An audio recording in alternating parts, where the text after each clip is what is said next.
तुमने उत्तम प्रश्न किया है। तुलसी को जल देने के महत्वपूर्ण नियम होते हैं।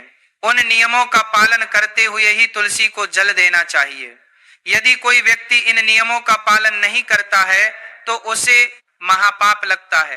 देवी लक्ष्मी उसके घर का त्याग करके चली जाती है। हे सत्यभामा, आज मैं उन 3 स्त्रियों के विषय में बताने वाला हूं जिन्हें तुलसी को जल नहीं चढ़ाना चाहिए। इन स्त्रियों को तुलसी को जल देने का कोई शुभ फल प्राप्त नहीं होता है, उल्टा इनके द्वारा तुलसी को जल चढ़ाने पर उन्हें महापाप ही लगता है। तुलसी को जल चढ़ाने के नियम बताने से पूर्व हे देवी, मैं आपको सुनंदा का प्राचीन इतिहास सुनाता हूं, जिसे आप ध्यान से सुनिए। जो भी स्त्री इस प्राचीन कथा का श्रवण करती है उसे तुलसी को 10 वर्षों तक जल देने का पुण्य प्राप्त होता है। इस कथा को जो भी ध्यान से सुनता है और इसका प्रचार करता है उसके दुखों का नाश होता है और उसकी दरिद्रता दूर होती है। देवी सत्यभामा कहती है, हे स्वामी, आपके मुख से इस कथा का श्रवण करना बड़े सौभाग्य की बात है। कृपया आप मुझे वह कथा कहिए, मैं इसे ध्यान से पूरा अवश्य सुनूंगी। भक्तों, फिर भगवान श्री कृष्ण देवी सत्यभामा को वह कथा सुनाने लगते हैं। इस कथा को आप ध्यान से पूरा अवश्य सुनिए, क्योंकि आधा अधूरा ज्ञान घातक हो सकता है। तो चलिए आपको सुनाते हैं वह कथा। भगवान श्री कृष्ण कहते हैं, हे देवी सत्यभामा, पूर्व काल की बात है। दक्षिण देश में एक अत्यंत शोभायमान नगरी थी। उस नगरी में सुदेव नाम का एक ब्राह्मण निवास करता था। सुदेव बहुत ही बुद्धिमान और शास्त्रों में पारंगत था। उसने वेदों का भी अध्ययन किया था। उसी के नगर के पास एक नगर था। उस नगर में ध्यान शर्मा नाम का एक विद्वान ब्राह्मण था। उसकी एक पुत्री थी जिसका नाम सुनंदा था। उसे ध्यान शर्मा ने बड़े ही लाड प्यार से अपनी पुत्री का लालन पालन किया था। उसकी पुत्री अत्यंत सुंदर और गुणवान थी। जब सुनंदा विवाह के योग्य हुई तो ध्यान शर्मा को अपनी पुत्री के विवाह की चिंता सताने लगी। इसीलिए उसने अपनी पत्नी से कहा, हे प्रिय, हमारी पुत्री अब जवान हो चुकी है, इसलिए अब इसका विवाह हमें कर देना चाहिए। तब उसकी पत्नी कहती है, हे स्वामी, मेरी दृष्टि में एक विद्वान ब्राह्मण है जिनका नाम सुदेव है। मैं तो कहती हूँ हमारी पुत्री का विवाह उन्हीं श्रेष्ठ ब्राह्मण के साथ करा दिया जाए। उनके साथ विवाह करके हमारी पुत्री सुखी जीवन व्यतीत करेगी। ध्यान शर्मा कहता है, हे प्रिय, तुम ठीक कहती हो। मैंने भी सुदेव जी के विषय में बहुत सुना है। हम हमारी पुत्री का विवाह उन्हीं के साथ करेंगे। मैं कल ही उनके पास अपनी पुत्री के विवाह का प्रस्ताव लेकर जाता हूँ।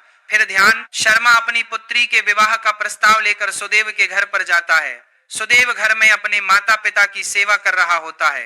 जब ध्यान शर्मा सुदेव को अपने माता पिता की सेवा करते देखता है तो उसे बड़ा आनंद होता है। वो सोचता है, अरे वाह, ये ब्राह्मण पुत्र तो कितना महान है। ये तो बड़ी प्रसन्नता से अपने माता पिता की सेवा कर रहा है। जब ध्यान शर्मा को सुदेव द्वार पर खड़ा देखता है तो उनका स्वागत करता है और कहता है, हे विप्रवर, पधारिए, आपका स्वागत है। कहिए, मैं आपकी किस प्रकार से सहायता कर सकता हूँ। सुदेव का अतिथि सत्कार देखकर ध्यान शर्मा बहुत प्रसन्न हो जाता है। वह देखता है कि सुदेव का घर अत्यंत पवित्र और शुद्ध होता है।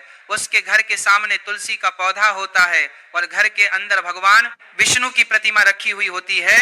इससे ध्यान शर्मा को विश्वास हो जाता है कि सुदेव ही उसकी पुत्री के लिए सर्वोत्तम वर है। फिर ध्यान शर्मा सुदेव से कहता है, हे विप्रवर, आज मैं आपके पास मेरी पुत्री के साथ आपके विवाह का प्रस्ताव लेकर आया हूँ।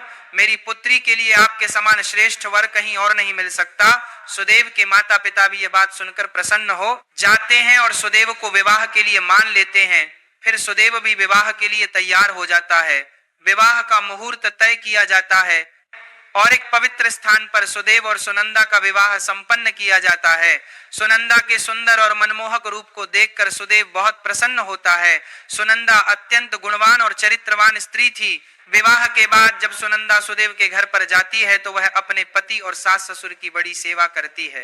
अपनी मधुर वाणी और कार्यों से वह सभी के मन को जीत लेती है। सुनंदा के ससुराल वाले भी उसके कार्य से बहुत संतुष्ट रहते हैं। सुनंदा नित्य अपने पति से पहले जागकर घर का आंगन साफ करती थी, फिर घर के अंदर साफ सफाई करके स्नान किया करती थी। स्नान करके वह नित्य तुलसी को जल देती थी और फिर पूजा घर में जाकर भगवान विष्णु और मां लक्ष्मी की पूजा किया करती थी। फिर भोजन बनाकर उसमें तुलसी पत्र डालकर भगवान विष्णु को भोग लगाया करती।